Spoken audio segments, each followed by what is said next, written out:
السلام عليكم ورحمة الله وبركاته. ازيكم عاملين ايه؟ يا رب تكونوا دايما بألف خير انتم وكل حبايبكم. كل سنة وانتم طيبين. وطبعا انا الفيديو دوت شوية مشتريات كده عشان ان شاء الله ادخل المدارس. فان شاء الله الفيديو يكون خفيف على قلبكم واكون انا كمان خفيفة على قلبكم. طبعا معلش على دوشة الاستاذ سولي اللي عاملها لي كل مرة في كل فيديو يعني. ونبدأ الفيديو بتاعنا بالصلاة على سيدنا الحبيب. اللهم صل وسلم وبارك على سيدنا محمد وعلى آله وصحبه وسلم. أنا هبدأ بإيه؟ أنا جبت اللي هو بتوع الكب كيك دول.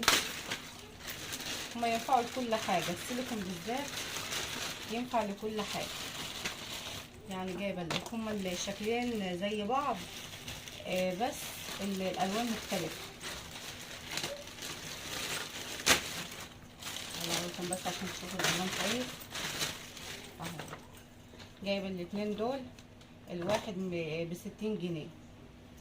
جبت الاتنين دول زي ما انتوا شايفين معايا كده.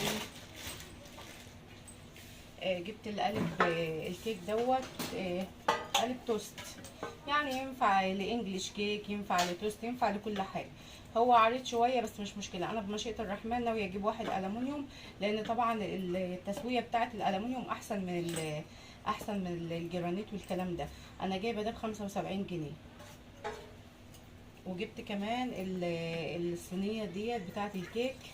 يعني انا جبتها علشان الشكل، طبعا هي ما شاء الله تقيله والجرانيت بتاعها نضيف. جايباها ب85 جنيه.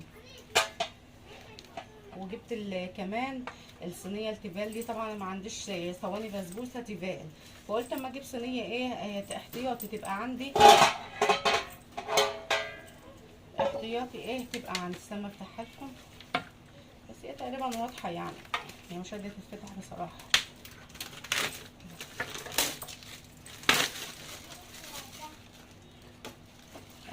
هي تروفال. طبعا اللي هي بيبقى جواها خلية النحل دي اعرف ان هي نظيفة. مكتوب عليها تروفال اهي. جايباها ب185 جنيه. شوف بس الحاجات دي. طبعا الحاجة اللي كان نفسي اجيبها قوي قوي، وانا اخر واحدة في الكوكب جايباها يعني ذهبي وكده. انا دايما ببقى اخر واحده في الكوكب جايبه حاجه يعني، فالحمد لله على كل حال. بس المهم ان انا بجيبها، يعني بحوش وبجيبها يعني الحمد لله رب العالمين. بس عن انا اجيب اللي انا عايزاه دايما، فالحمد لله ده فضل ونعمه ومنه من الله. فالحمد لله طبعا في كل الاحوال. انا جبت دول. انا بصراحه انا مش فاكره تمن دول.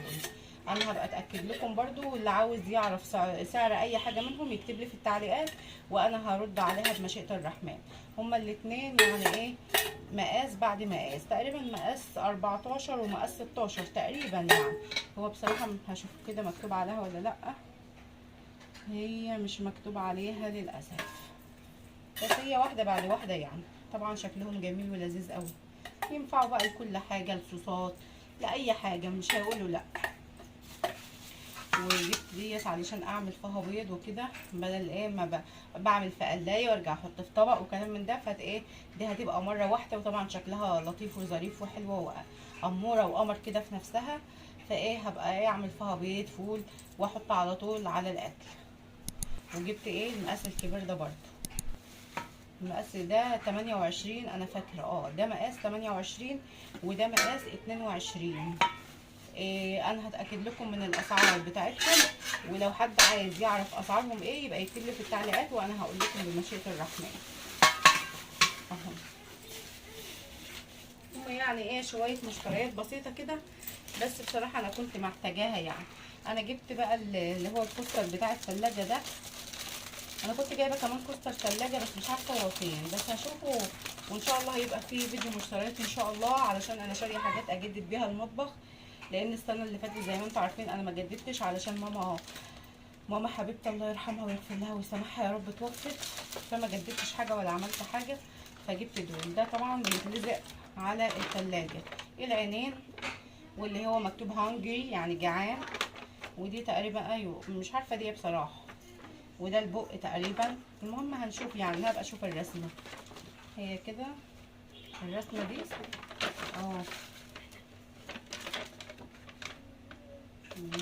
ده هم عاملين لي دي، يعني بيقولوا لي ان دي الرسمه يعني. شايفين بقى، شايفين التقدم اللي احنا فيه؟ عاملين لي دي علشان ايه؟ يقولوا لي. ما كنتش واخده بالي منها، الاستاذه كوكي هي اللي قالت. دايما كوكي هي اللي بتنبهني يا جماعه. وجبت الكستارين دول، انا بحب بصراحه اي حاجه خوص، هو خوص مش تقيل، خوص خفيف، بس هو ده هاند ميد. الحاجات الطبيعيه اللي بالمنظر ده هاتيها، يعني الحاجه الطبيعيه اللي زي دي بتجلب الطاقه الايجابيه، يعني اي حاجه طبيعيه اعرف ان هي دي طاقه ايجابيه في بيتك. انا جبت الكستارين دول، انا طبعا فتحت ده بس يا سود علشان ايه افرجكم عليهم. دوت انا جايبه الواحد ب 55 جنيه. جبت الاتنين دول. وطبعا جبت دي، يعني برضو انا اخر واحده في الكوكب جايباها، يا رب تكون واضحه لكم. شوفي يا كوكو واضحه في الكادر كده لو سمحتي.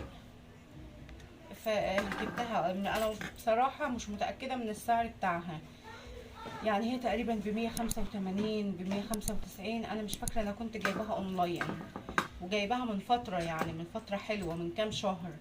انا جبتها مش شرط ان هي تبقى للفاكهه بس، لا انت ممكن تعملي فيها اي حاجه اللي انت عايزاه اعمليها فيها. يعني ممكن بفكر ان انا اغير الديكور بيها، هنشوف هنعمل بيها ايه، مش شرط انها تكون للفاكهه بس. طبعا يعني انا بصراحه يعني ما بجيبش الحاجه دي مره واحده، اما بيبقى معايا فلوس بجيب الحاجات دي. توفر معايا 10 20 بحطهم لوحدهم في بوكة او في حصاله او في اي مكان بعيد عن ايدي، وبجيب الحمد لله رب العالمين. يعني الحاجات زي ما انتم شايفين كده، يا رب تكون عجبتكم. وطبعا لو حد عايز يعرف سعر الطاسات والحاجات الجولد، ان شاء الله هتاكد لكم من الاسعار. واللي عايز يعرف سعر اي حاجه انا ما قلتهاش اكتب لي في التعليقات، وانا ان شاء الله هقول لكم عليه. ودي كانت مشترياتي البسيطه، يا رب تكون عجبتكم، ويا رب يكون الفيديو وانا خفيفه على قلبكم. واسيبكم في رعايه الله وحفظه، ومع الف سلامه، باي باي.